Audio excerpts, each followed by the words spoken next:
people of my constituency, Chikkodi, for electing me as their representative. Firstly, I would like to quote Dr. Babasaheb Ambedkar ji's quote, as he fought a case in Chikkodi court, so it's an immense pride for me to come from that constituency.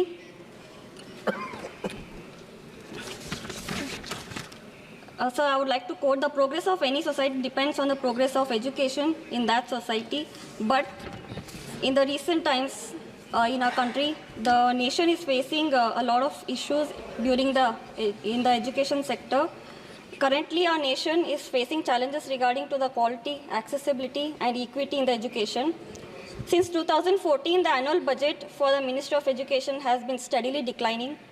This budget decreased funding for school education of 16.8% from the revised estimates and 7% overall for the Ministry of Education. The UGC's budget has been decreased by a staggering 53.35% compared to the budget estimates of 23-24 and 60.98 compared to the revised estimates of the previous fiscal year. This comes at a time when the National Testing Agency, an autonomous body under the UGC, is failing to properly conduct national examinations like NEET and NET, putting the future of lakhs of students at risk. In the past 7 years, the country has been witnessing 70 examination leaks across 15 states, affecting approximately 1.7 crore aspirants.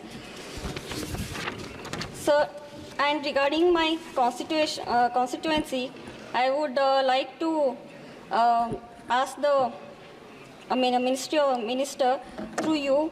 There is a Kendriya Vidyalaya in the Athni and plus Gokak.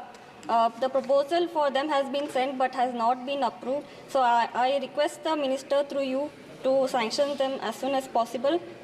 And sir, currently there has been a flood situation in my parliamentary constituency. Most of the schools and the buildings have been in a very deteriorating state.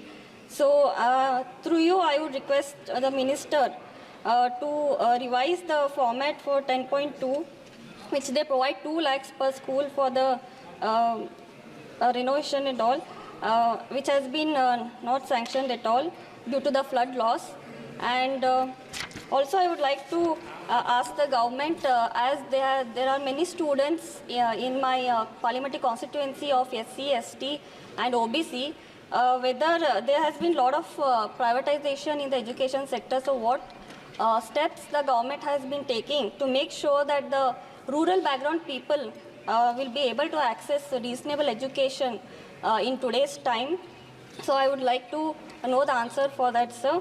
Yes, sir, thank you for allowing me to speak. Thank you once again.